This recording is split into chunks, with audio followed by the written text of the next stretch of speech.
This is Eat, Sleep, Invest, the marketing podcast for real estate investors to get more deals. Hey, welcome back, everyone, to another episode of Eat, Sleep, and Invest. I'm your host, Bryan Driscoll. I'm here with Stratton Brown. What's going on, man? Hey, man. I'm doing good. Thank you so much for having me. Hey, thanks for coming, dude. So, Strat, you got a pretty interesting background. You did some football, right? Yeah. Yeah, what'd you do? Did you do pro football or something?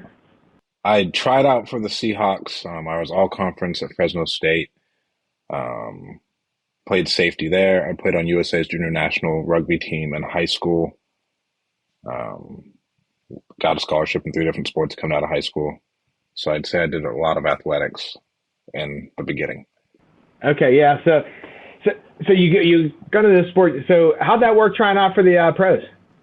My senior year, I hurt my neck pretty bad. And then I had what's called a sports hernia. And so my abs, abductors, and hamstrings all tore off my pelvis. And so I had to get a surgery in January where I had to get everything sewn back on. And then from there, I had to go run like 3 months later, and it's like a year-long recovery. And so that made it hard because I wasn't as fast as I usually was. But then like when I got there, bro, it was crazy. Like there are some freakish humans up there to where if I really wanted to try, like I could have played, would I have been a Pro Bowler? That is a very, very long stretch. Now I would have had to do a lot of manifesting to increase my own athleticism somehow. Yeah, dude, that's crazy. Ripping all your muscles. Yeah, that had to kill you too when that was going on, huh? Yeah, so it happened my senior year to where like halfway through the year I didn't really even practice. I'd just sit at the back and I'd watch. And like I'd just kind of like walk around and jog and like do walkthroughs, and then I'd get a shot in my ass, take a couple of pain pills on Saturdays. But that's like how I would play because my neck hurt. I couldn't really like jog or run without like crying. Like it was bad. And so I knew couldn't get the surgery if I wanted to go to the NFL because I had to get like actual tape on. And so like it was like between a rock and a hard place. And at the end of my year, I was like, okay, you know what? I'm going to do this without getting the surgery. I was like, I'll just go to the NFL without getting the surgery first. And then I was training for my pro day and like I couldn't move. I was like, yeah, I got to get this done or it's like this is never going to go away. And so I just got it when I was like a month into training because I couldn't do anything anymore. And then I had to rest for 2 months before I could move, like and actually like jog or anything. And then I had like a month to train and get back up to speed to where when I got my surgery, a dude named Malik Hooker who went to the Colts, he was the number 1 safety in our class. He got it at the same time and he didn't do anything until like the first game of the year. That's crazy. Did that mess you up mentally too? Or how was that? Like thinking, oh yeah, I'm going to go here and then I get hurt. And it's like, it just got swiped from you. Yes and no. I'd say when you're done in athletics, you lose your identity would be the biggest thing, right? Because my entire life I've been a football player. Everyone's been telling me I'm going to the NFL since I was like 9 years old or whatever.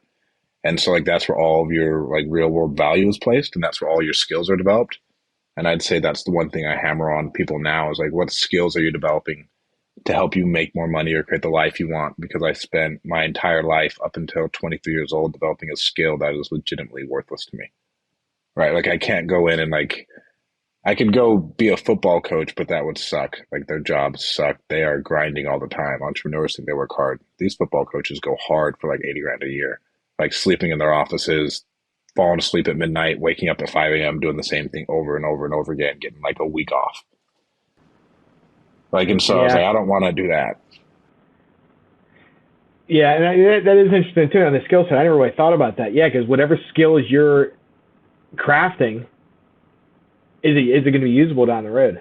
Or can it be taken away real quick and just wasted? Exactly. And like, so I got a lot of really good interpersonal skills and like leadership skills. But as far as like everything I can do with my body and like football stuff and like I can break down plays, if I would have been doing entrepreneurship the same amount of time I was playing football, where would I be now? Like, and I mean, that's a really, really hard what if. But the amount of time I put into football to where it's 24/7 for, especially in college, it's 24/7 for like 4 years. If I was focused on sales or marketing during that point in time, like how far ahead would I be? I mean, like you have like all of those thoughts, and one of my friends is a industrial broker now, and like we talk about like those same things because he's doing really well as well. He was like, bro, like what if we didn't play football? Like, what if we went right into something at 18 years old, let alone some of my friends who've got into stuff at like 13 years old and like actually started learning about business, doing business, marketing, sales, operations, like all that good stuff. That it's a fun mind experiment. Yeah, it is. And then you figure too, though, if you got into that, maybe you didn't have the balls to push through. Like the things you learn while playing football, just mentally and how to deal with stuff, not necessarily the physical side, but Oh how yeah. to, the gumption, all that kind of stuff, could have taken you a whole different direction. Maybe you went to college and got a job instead. You know I what I don't think I mean? would have gotten a job. I'm awful at taking orders. I probably have a massive ego issue. Um, Yeah. but the number one thing, and I've been thinking about this a lot lately, the number one thing football taught me is that I can work really hard at something and improve it. And it allowed me to like actually see that process of going from here to here. And I get to see the progression. And then I see that the hard work is actually giving me something in return to where a lot of people don't get to see that. Like a lot of people don't get to see like, okay, if I go do footwork for every day for a year, I will actually get 2 picks this year instead of 0 because now I can get there like a second faster, Yeah. right? To where it forced me to do that. Yeah. Okay. So you're in football, right? How did you get into real estate? My senior year, I partied a lot.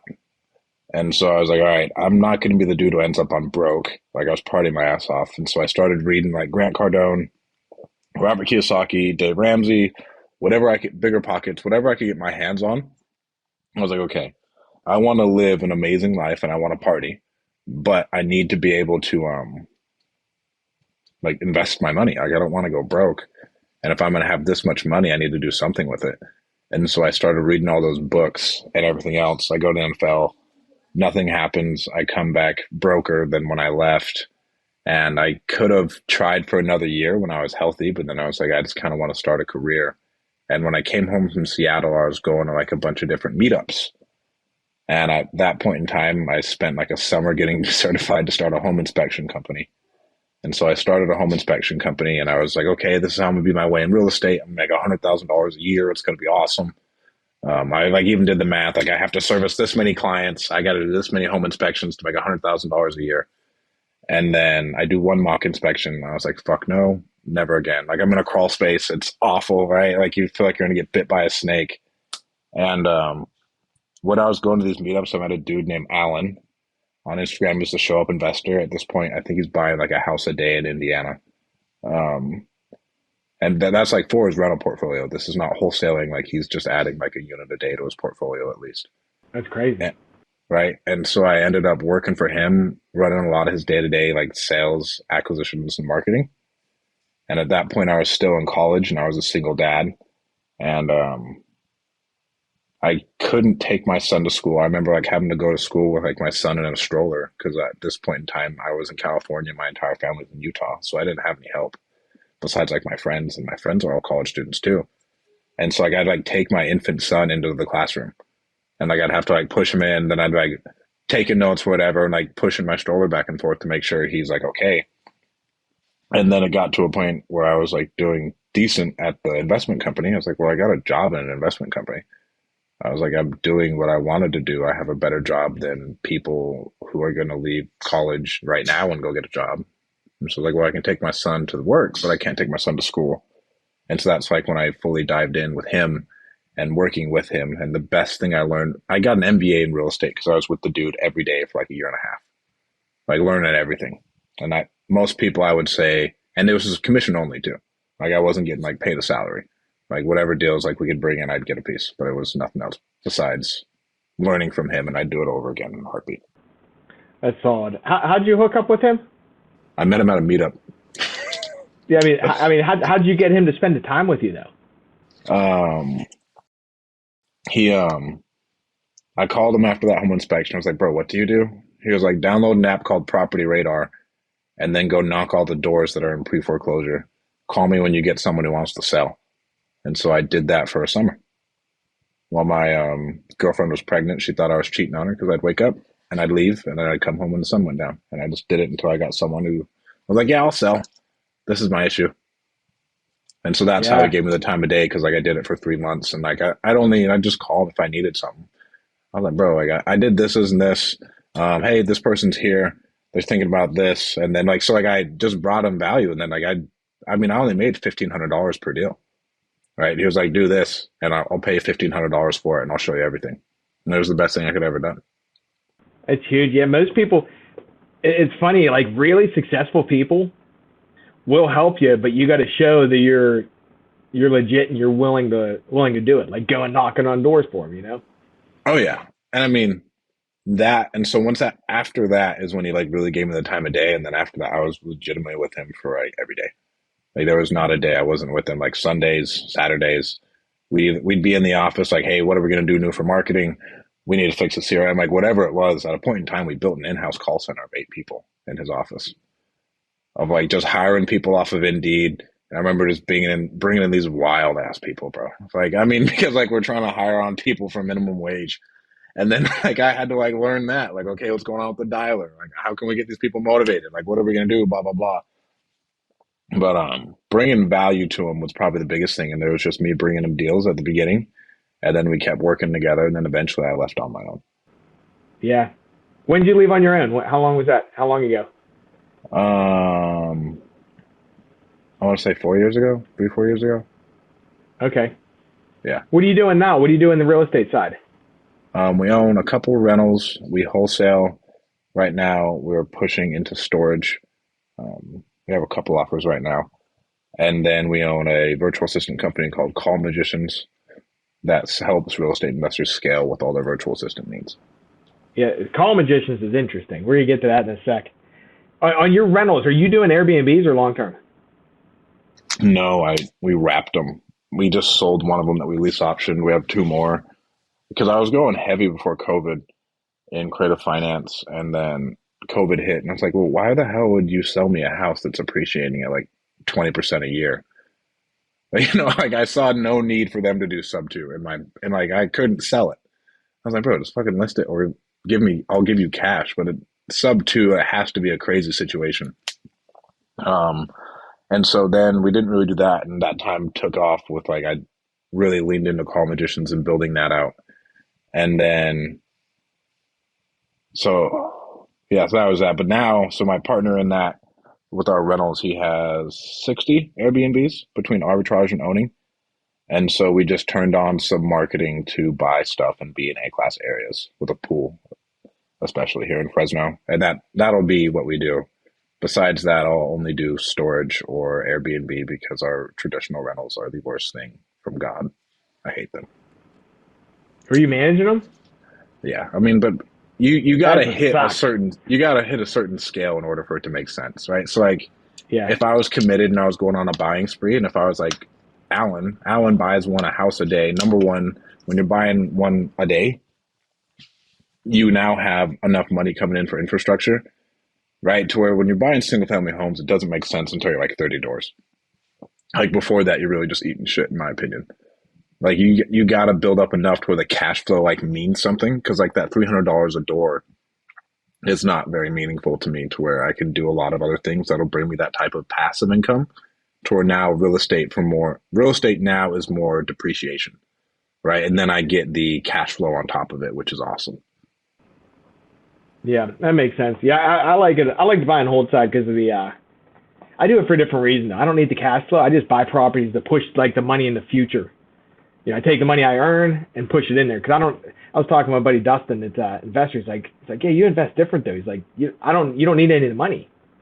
Yeah. Like a wholesaler or flippers, they're living on that. They need the margins. I can overpay for stuff, Exactly, and that was the other thing. But now that we have, I'd say we're decent at marketing, getting direct to seller, and then I have free marketing to get to it. I'm not as worried about, we need to take down this wholesale deal.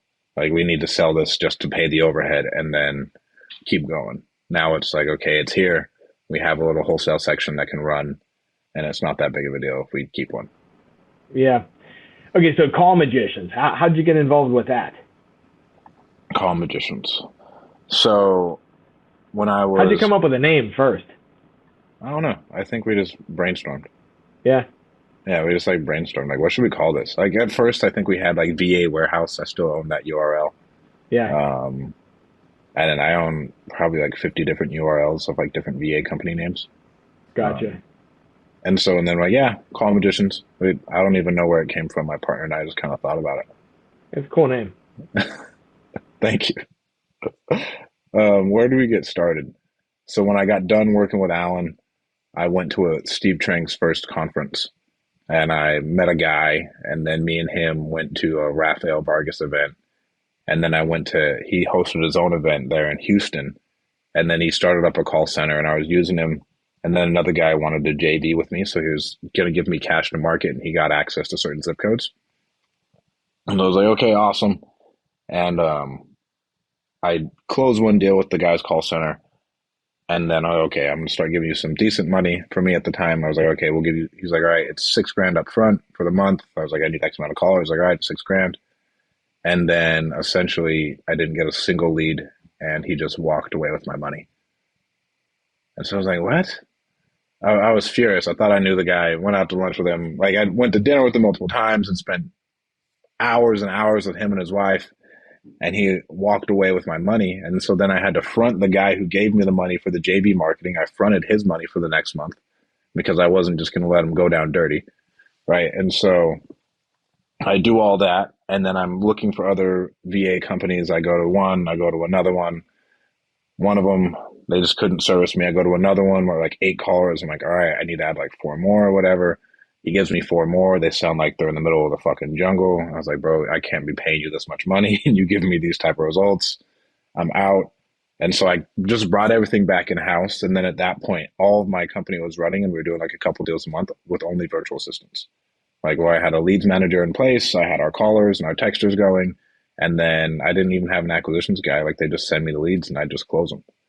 Right. To where they'd only be qualified because it came through my leads manager. And so like I had that going. And then a bunch of people were like approaching me about VAs. I was like, oh yeah, so I'll help you here. I'll help you here. And then it came to a point like I had a lot of people doing it. I was like, oh, I could probably like make like a couple grand a month doing this. I could do whatever. And I was like, but I need an operator. And so I knew a guy, my partner now. I was like, hey bro, you want to like start this with me? He was like, yeah, let's do it. And so we started it, and then it's turned into a whole nother animal in and of itself that makes a little bit more than a couple grand a month. That's cool. Yeah, there's a big need for it too, because everyone, the buzzword in the real estate investors is always, hey, you need a VA. You need a VA to do this. You need a VA to do that. And I talked to a lot of guys. A lot of these guys don't understand tech or anything, and then they're trying to work with somebody over in the Philippines for $3 an hour or something. It's like, dude. But everyone's talking about that. But like with what you're doing, you guys actually structure it and train these people so they don't have to deal with any of the BS stuff, right? Oh yeah, I mean, I've talked to you about it before. We're pretty thorough. I believe I don't know anyone else who really does the same type of training that we do as far as making sure these people are ready to go and it's as hands off for the client as possible. Yeah. What are some things you see, like if people are looking to work with overseas people, what are some mistakes you see that people make? Number 1, they don't pay them enough. Number 2, they don't end up paying them at all. Number 3, they give them too many tasks to do. A lot of people have never had a business and had to have employees before. And so they just kind of give them one thing. And to where, like, I remember when I first got started on my own, I hired on my cold callers and I just hired on some people who said they were good at cold calling. Like, have you done it before? They're like, yeah. And then like 2 weeks, $700 later, I was like, hey, where the fuck are my leads, dude? Like, I didn't have any leads, but then like I didn't train them. I wasn't monitoring them. I wasn't doing anything. Like, right. I was like, oh, I got cold callers now.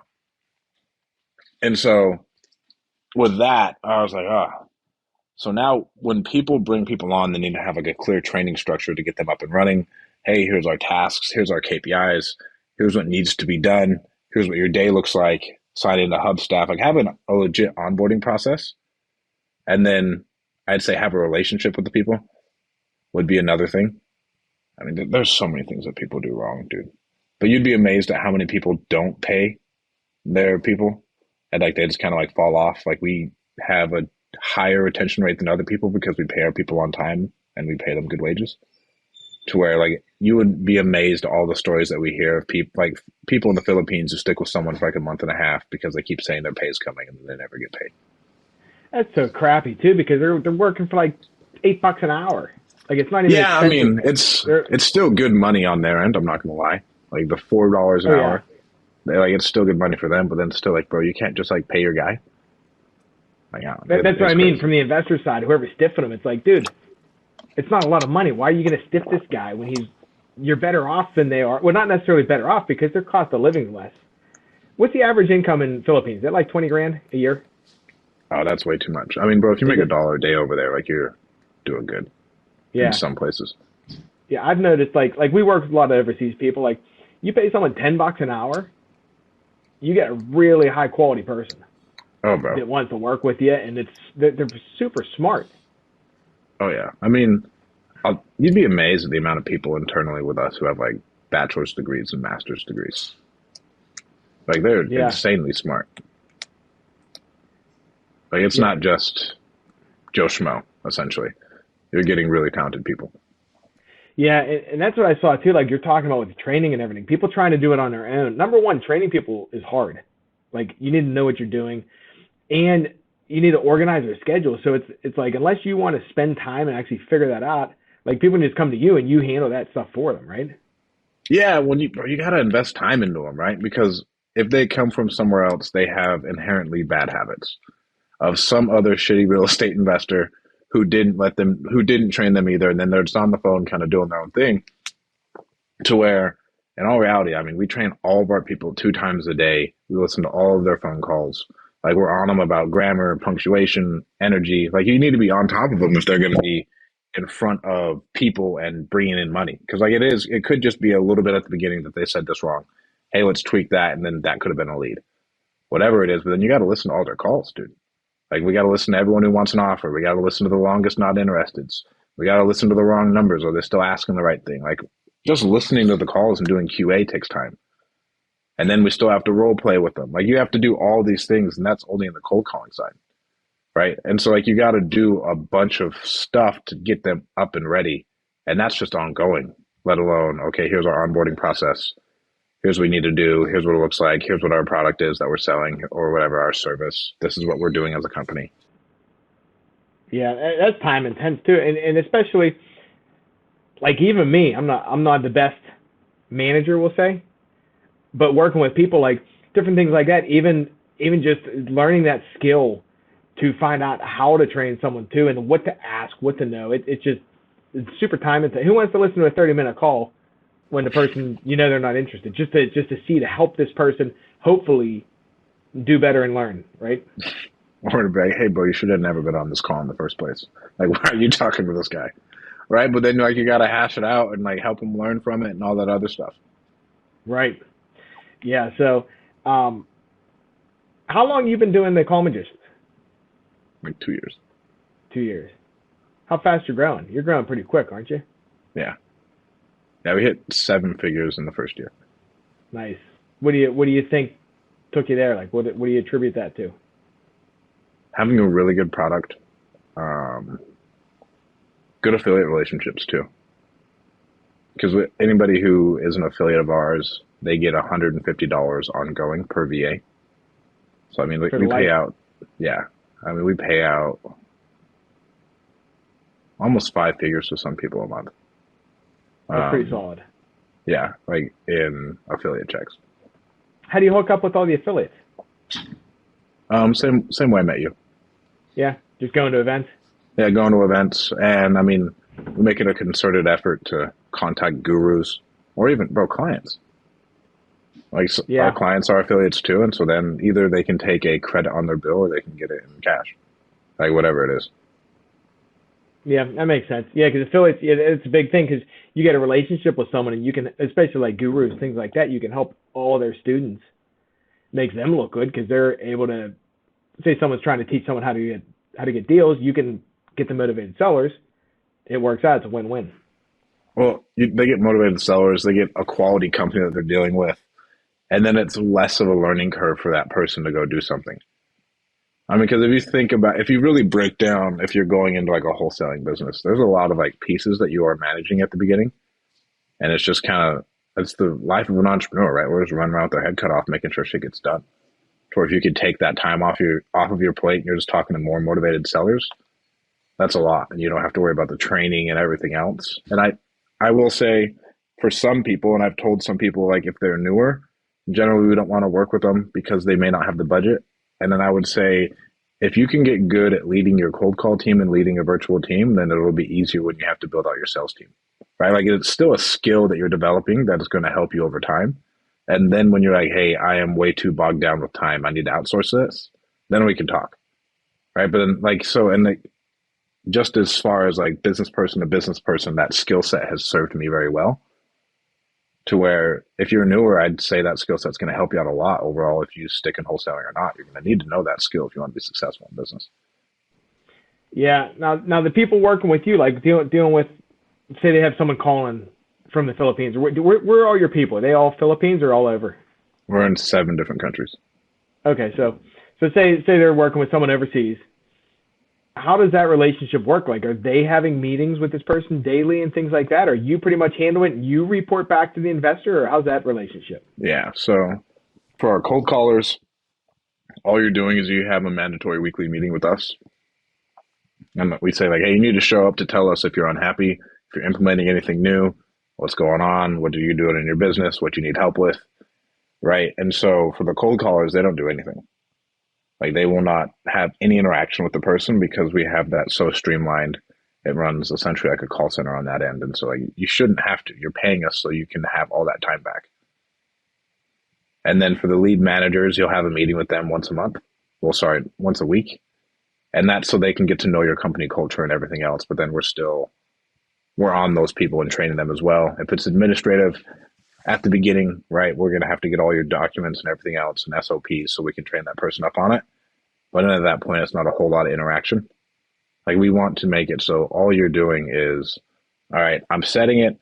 Here's the process. Here's the system. Set it and forget it. I'm good to go. Now that part of my business is taken care of. Yeah. So you're saying you can help in multiple ways too, because you're talking about, like, I think a lot of people think, hey, I need a VA to do cold calling and lead management. You guys have specific people. One person might do cold calling and prospecting. A second person, once someone's interested, that gets passed to the lead manager, right? Oh yeah. And it's like, bro, my best third party story is one of our clients. Our cold callers generated a lead. Our leads manager talked to the lead, negotiated the terms on a 9-unit owner finance department complex deal, sent it to our client. Our client was like, yeah, all right, locked it up. All he had to do was work it for 30 minutes. Then he assigned it for $200,000. Right. And so like, that's what we want. That is an ideal story for one of our clients. Like to actually, that's a banger, bro. I'm not going to lie. Like I am very, very proud of that moment. That's solid. It's huge. And the thing is, it's like you have the right people working in the right places. Right people, trained right. Like all of our leads managers go through Chris Voss, Steve Dring, Max Jimenez. We put them through a ton of PACE stuff. Like they know creative financing terms, they know real estate terms, they know really good pain. We want them to have an actual conversation with someone. Obviously, if it's a long conversation, that needs to turn into an appointment. But they're having real conversations with people and being able to push those forward. So who's cold calling like your service? Who's your ideal audience? Like as far as our clients? Yeah, your clients. Like who are you a good fit for and who's not a good fit? Generally, you got to be doing at least a deal a month in order for it to make sense cash flow wise. If you're at the beginning, I mean, we'll help you find a VA. Like we have a VA finding service that we offer, but we'll do that. But essentially, when we've worked with people who who don't have at least a deal a month, the cash flow is too tight, and then your deal flow isn't there to even support that. Essentially, like you should, at that point in time, you should be hiring on your own people, training and managing yourself, and then when we have the time crunch where we can't handle it anymore, do that. And like how you said on my podcast, you either have time or you have money. When you're new, you have more time, but you generally don't have a whole lot of money. Now, so you can do multiple things too with calling. So you can prospect cold, just download lists and whatever, go out that way. I'm interested too. So like with the digital marketing, speed's very important, right? A lot of these investors, I'll talk to investors and someone will be like, hey, you know what? The leads suck. Like, well, how fast do you call on? Like tell me your process. Like I call everyone on Friday. Like, dude, that doesn't work. So, you know what I mean? Like, some people, I know. And some people just don't know, but like services like that you offer too are different things people can plug into multiple channels. Like say they got people coming on our website, they come in, you can have the lead manager call, right? In real Yeah, time and get that information so the investor doesn't have to drop what he's doing at dinner time with his family and pick up the phone and call. exactly. So what we won't do it as far as out of work hours, and the reason that is you can't expect that person to be 100% dedicated to your business for 24 hours a day unless there's a solid incentive plan in place. But like, let's say if you have a VA who's a really good leads manager and they're tied into your system and they get alerted when new leads come over and they're out, like, hey, so this new lead came in, you got 5 minutes or else I'm calling it. And then you incentivize them just like one of your sales reps. If this gets turned over and we make some money on it, then you get extra profit. But yeah, it's a certain way. And so we've had a couple people come to us, right? It's like, hey, can you do an answering service for us? And I was like, no, we don't do an answering service just because I'd have to build out a lot more and I'd have to market enough in order for that to like actually make me money. Because if I'm doing an answering service, I'm paying for 4 people to be on the phones all day long. Right. And so that's technically 8. Um, but if you were going to do that, what we've said is it needs to be an incentivized plan. If one of those leads come in, they get paid more for handling that lead. If you have leads coming in directly, and I don't even own this company, a company called Call Porter or like Pat Live would be a good one for like those random hours. I don't know who you guys suggest. Yeah, I use Um, Voice Nation. right, and I've never even heard of them, but I bet you they're great. To where it's a company who can take those calls that are coming from your website, whatever. Um, shit, maybe I should just create a company around that or build a product around that. Yeah, I know call porters. I think they charge like 250 or 500 a month. Mine's pretty cheap. It's like 150. I use it just when people call the number on our website. It's an answering service. They book an appointment for us. Like they ask them a couple questions, and then we literally give them our calendar link Oh, to that's book the nice. appointment. Yeah, you notice everything we do is calendar. Like book an appointment or we don't talk to you. Exactly. Which I guess even on your side too, if you got people in hours, you can just set a trigger up. If after hours, send the lead a text message. In hours, one of the lead managers calls, and then they'll call the Yeah, next day. Otherwise, exactly. I'm on your end though, to where I think that person needs to be talked to as soon as humanly possible. yeah, Like I'm not even comfortable with like the appointment side. Like I feel like you should get on the phone with them somehow, sir. Like if we're gonna pay money for this, like we both know if they don't talk to us, they're talking to someone else. Even with our cold call leads, if someone doesn't get to them within a day, bro, it's dead. yeah, Like it's so hard to get them back on the phone. yeah, 100%. What do you recommend incentivizing people? Like, so it's like, hey, we locked down a deal. Like, what is a good value in a bonus? I mean, for your callers, bro, if you give them $200, I mean that's a third of their salary for the month. So that's a solid one. For leads managers, 250 to 500, just depending. Yeah, okay, And again, that depends on your deal size. If you're in like middle of nowhere and you're doing $5,000 deals, that $500 is a lot of money in that deal. So maybe you lower it a little bit. right. You guys do a lot of texting? We do some texting.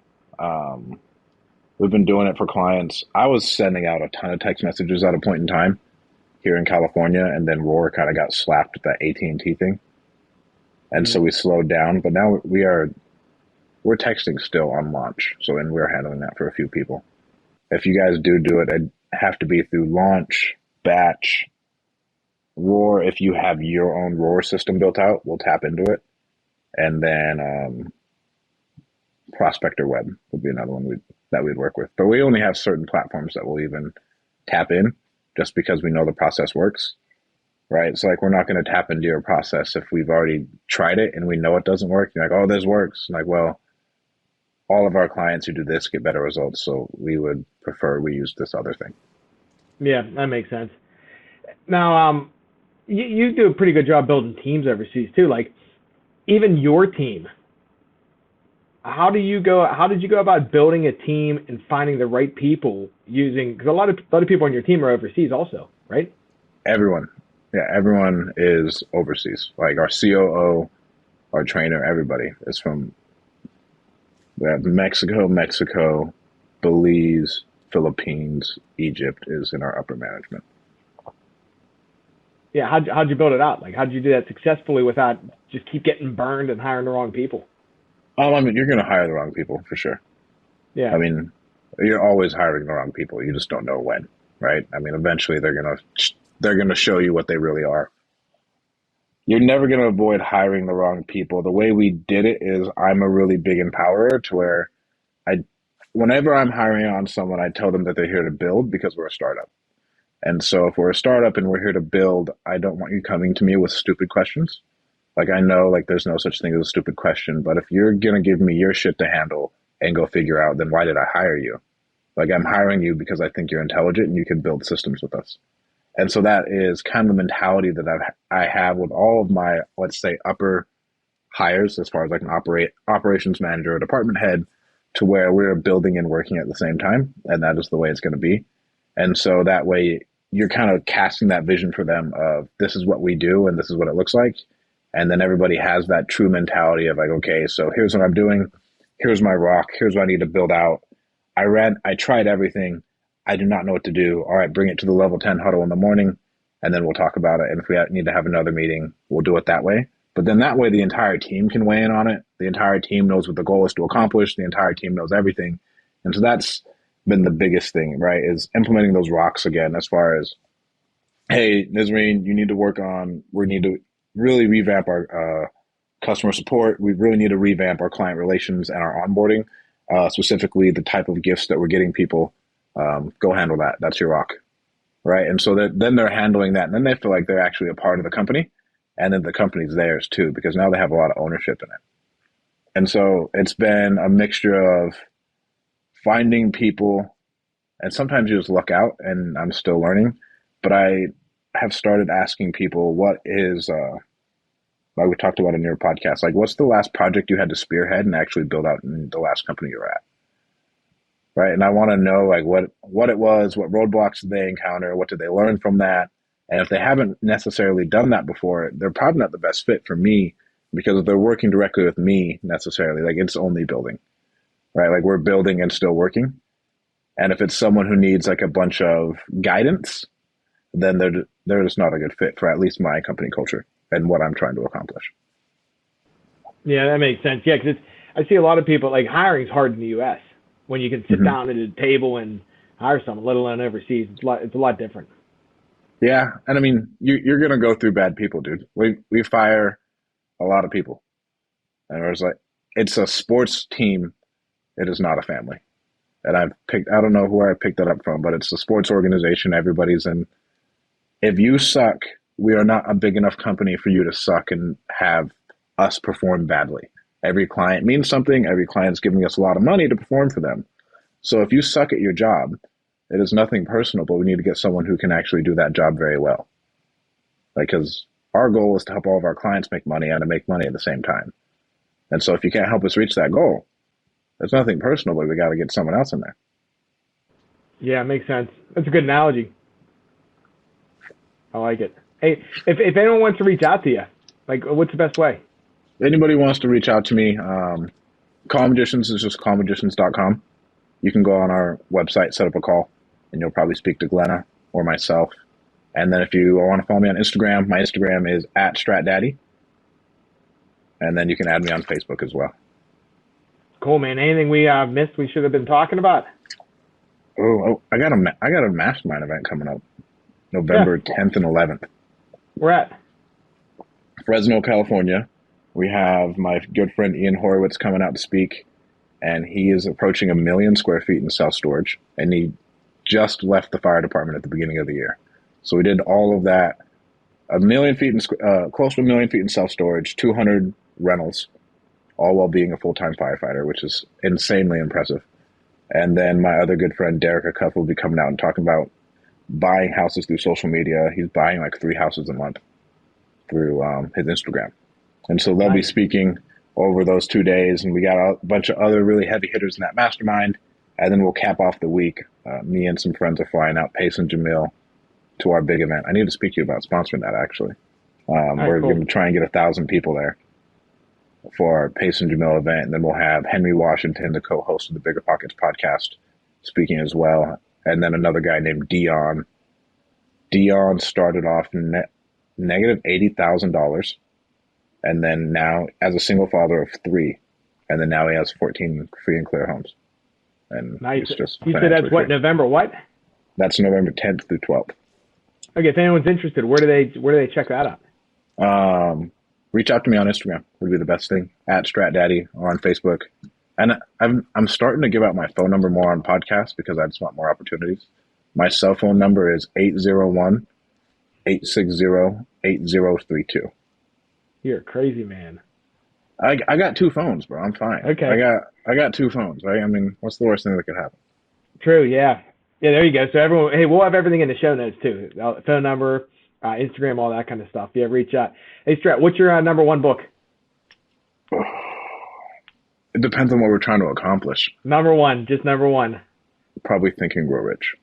Okay, I like Think and Grow Rich. You ever read Richest Man in Babylon? Richest Man, actually, Outwitting the Devil. Outwitting the Devil's better. Okay, that one was good too. I actually read Richest Man in Babylon last week again. Okay. Yeah, Napoleon Hill. Good books there. And then if you really want to grow your company, I think Scaling Up by Vern Harnish is an amazing book. Nice. All right, cool, man. Hey, well, thanks for coming on. Thank you so much for having me, bro. All right, brother. Hey, we'll talk soon. Everyone listening, go out there, crush it, and close some deals. Till next time.